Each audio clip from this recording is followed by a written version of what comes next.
Hello friends, मैं ज्योति आज आपकी अपनी क्लास में आपका स्वागत करती हूँ। अ, पिछले कुछ कक्षाओं में हमने गांधी जी के सत्याग्रह पर चर्चा की थी।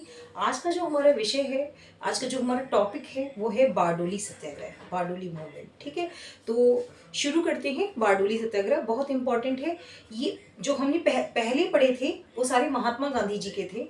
आज जो हम बारडोली सत्याग्रह की बात कर रहे हैं वो वल्लभ भाई पटेल का एक बहुत बड़ा सत्याग्रह था और वो विशेष भी है बहुत। क्यों विशेष है इस बात पर भी हम चर्चा करेंगे। आइए शुरू करते हैं। देखिए, बारडोली सत्याग्रह। ठीक है, पहला प्रश्न तो यही बनता है कि भाई ये सत्याग्रह हुआ कब। तो ये सत्याग्रह शुरू हुआ 1928 में। ठीक है, 1928 में। बारडोली है कहां पर, इसको समझ लेते हैं। ये है गुजरात, अभी वर्तमान का गुजरात। वर्तमान की गुजरात में सूरत एक जगह है, सूरत का एक क्षेत्र है बारडोली। ये वर्तमान समय का है। जैसे मैंने आपको पहले भी बताया हुआ है कि बारडोली 1928 में यानी ये बॉम्बे प्रेसिडेंसी का हिस्सा था, क्योंकि तब गुजरात को अलग नहीं किया गया था, वो बॉम्बे प्रेसिडेंसी का हिस्सा था। इसको अलग किया गया 1960 में। ठीक है, तो अभी हम अपने उस पे आते हैं कि ये एक बारडोली कहाँ है। गुजरात के सूरत में बारडोली एक जगह है। ठीक है, एक क्षेत्र है, जिला है, वहां पर ये सत्याग्रह हुआ। इसका नेतृत्व किया वल्लभ भाई पटेल ने। ठीक है, वल्लभ भाई पटेल, सभी लोग इनके नाम से परिचित हैं पहले से। ठीक है, वल्लभ भाई पटेल, जिसको आप लौह पुरुष भी बोलते हैं। ठीक है, ये हमारे पहले गृह मंत्री भी हुए स्वतंत्र भारत के।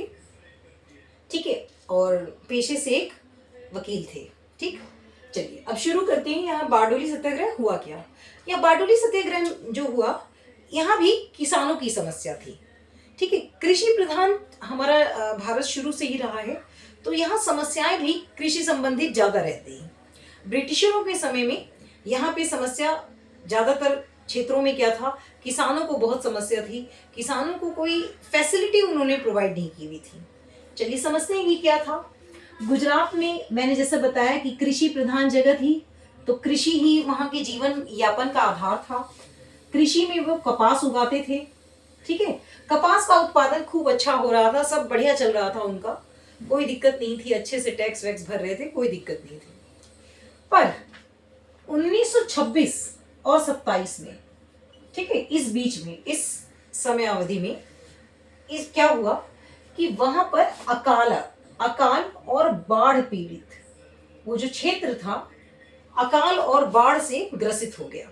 ठीक है, तो यहीं से बस समस्या शुरू हो गई। ठीक है, जो समस्या शुरू हुई किसानों की, वो यहीं से शुरू हुई। जब बाढ़ और अकाल जैसी समस्याएं उनके सामने आई तो उत्पादन कम हो गया, कपास का उत्पादन बहुत कम हो गया। ठीक है, उत्पादन कम, पहली समस्या हो गई कि उत्पादन कम हो गया।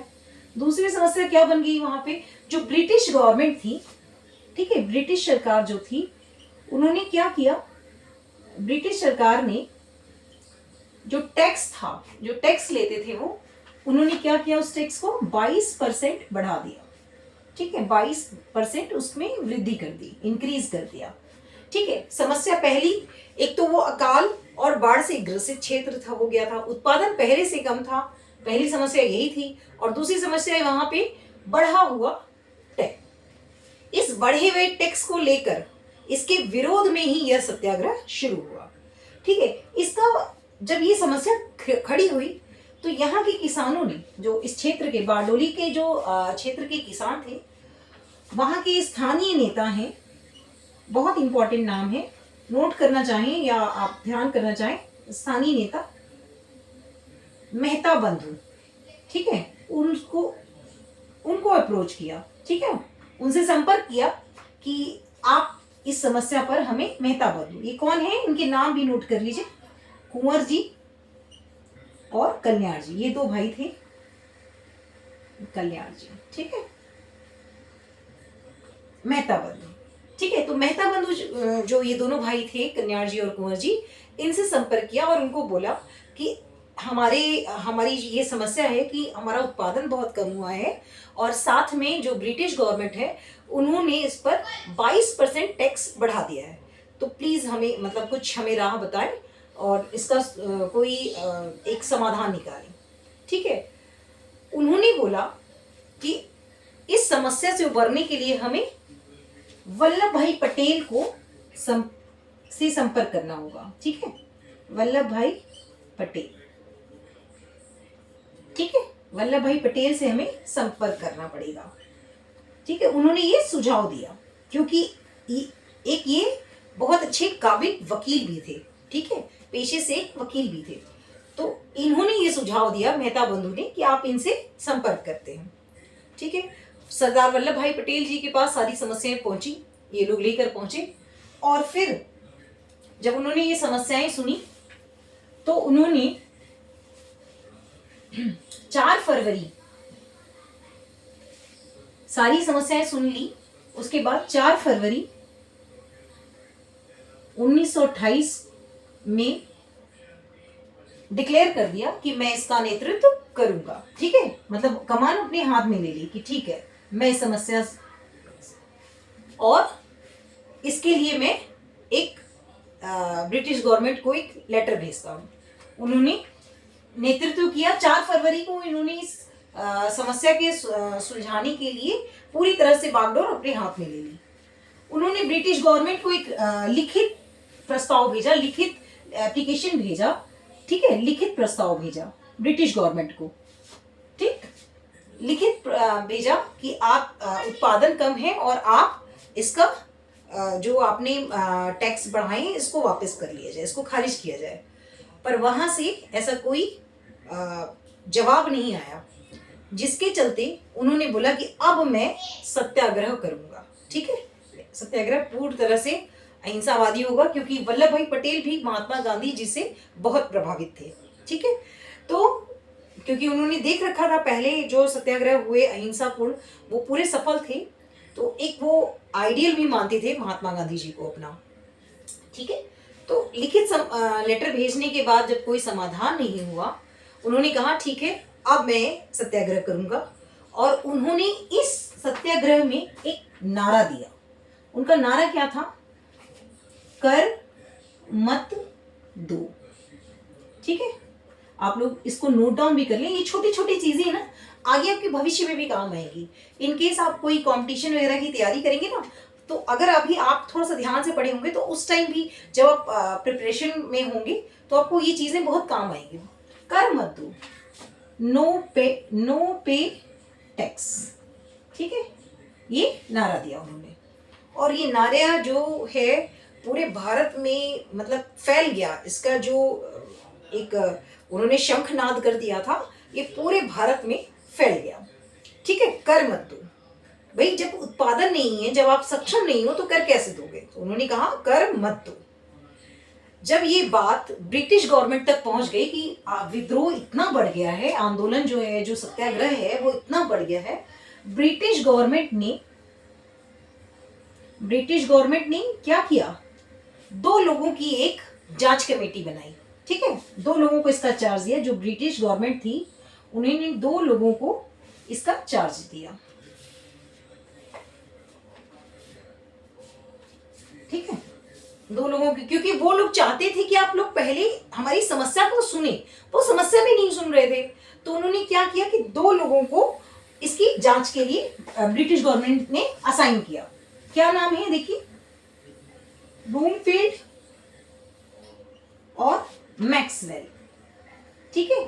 2 अधिकारियों को इसकी जांच करने के लिए भेजा कि आप उस एरिया में जाइए और वहां का पूरा सर्वे करिए, देखिए कि क्या वाकई में जो इतना विद्रोह बढ़ रहा है तो क्या वाकई वहां पर इतनी ज़्यादा ये जो टैक्स बढ़ाया गया वो क्या वाकई बहुत ज़्यादा है। और ये निष्पक्ष जांच की गई इन दोनों के माध्यम से, ब्रूमफील्ड है ये, ठीक है, ब्रूमफील्ड और मैक्सवेल, ठीक है। ये 2 लोग थे, इंपॉर्टेंट नाम है। आप नामों पे, जैसे मैंने बताया है कि आप अपने नामों पे और जो डेट्स हैं उस पर विशेष ध्यान दिया करिए। तो ब्रूमफील्ड और मैक्सवेल ये 2 अधिकारी थे। इन्होंने जांच की और जांच में पाया कि जो टैक्स बढ़ाया गया है वो वाकई ज़्यादा है। ठीक है, जो वृद्धि की गई थी 22% वो बहुत ज़्यादा है। ठीक है, इन्होंने इस अपनी आधिकारिक जांच में ऐसा पाया और इस टैक्स को घटाकर, ठीक है, घटाकर कितना कर दिया 6.03%। ठीक है, तो यहां पर उनका समझौता हो गया कि 6.3 जो है वो आपको पे करना पड़ेगा, 22% से आपको राहत मिल जाएगी। ठीक है, तो ये था आपका बारडोली सत्याग्रह। अब देखिए इसमें जो महत्वपूर्ण चीजें वो भी और मैं बताती हूँ। इस आंदोलन में, इस सत्याग्रह में महिलाओं ने बहुत भूमिका निभाई। महिलाएं बहुत बढ़ चढ़ के हिस्सा लेती हैं। ठीक है, इसमें बहुत ज्यादा महिलाएं सत्याग्रह में शामिल हुई। ठीक है, बहुत बहुत सारी महिलाएं शामिल हुई। उनमें कुछ एक के नाम मैं आपको बता देती हूँ जो बहुत फेमस भी हैं और इस सत्याग्रह के आंदोलन के लिए बहुत महत्वपूर्ण भी हैं। देखिए, पहले तो आपने कस्तूरबा गांधी, इनका नाम सबने सुना होगा। कस्तूरबा गांधी जो महात्मा गांधी जी की धर्मपत्नी थी। ठीक है, इन्होंने पार्टिसिपेट किया था इसमें, गांधी। ठीक है, इनकी धर्मपत्नी थी ये। ठीक है, धर्मपत्नी, ठीक, कस्तूरबा गांधी। मनी बेन पटेल, ठीक है, ये वल्लभ भाई पटेल जी की ही पुत्री थी। ठीक है, पुत्री थी पटेल जी की ये। ठीक, ऐसे ही इसमें शारदा मेहता, बड़ी बड़ी जो समाज सुधारिका थी, वो जो समाज सुधार सेविका थी वो थी इसमें, शारदा मेहता, शारदा बेन, इन सब की विशेष भूमिका है। इन लोगों ने बहुत बढ़ चढ़ के काम किया, हर क्षेत्र में हर किसानों से बात की, ग्राउंड लेवल पे बिल्कुल जा जाकर सबसे मिले, सबकी समस्याओं को सुना, है ना। मीठू, बहुत सारी ऐसी महिलाएं हैं। ठीक है, तो ये कुछ एक के मैंने नाम बता दिए, बहुत सारी महिलाएं थी जो महत्वपूर्ण थी, कुछ एक के मैंने आपको नाम बताया। इस आंदोलन, ये आंदोलन जब 6.03 पर आ गया, इस जो वल्लभ भाई पटेल जी हैं उनका एक सफल सत्याग्रह रहा। ठीक है, सफल सत्याग्रह था। ठीक भाई, उनकी मांग यही थी कि आप चेक करिए और उसके बाद इस 22% जो आपने टैक्स बढ़ाया इसको वापस लिया जाए। वापस लिया और उन्होंने इसको टैक्स को कितना कर दिया 6.03। इसमें महिलाओं की विशेष भूमिका थी। इन महिलाओं ने ही वल्लभ भाई पटेल को 1928 में क्या किया, सरदार की उपाधि दी। बहुत इंपॉर्टेंट है चीजें, जब आप पढ़ेंगे, चीजों को ध्यान से समझेंगे तो ये चीजें आपको आगे भी काम आएंगी। उन्होंने क्या किया, ये महिलाओं ने,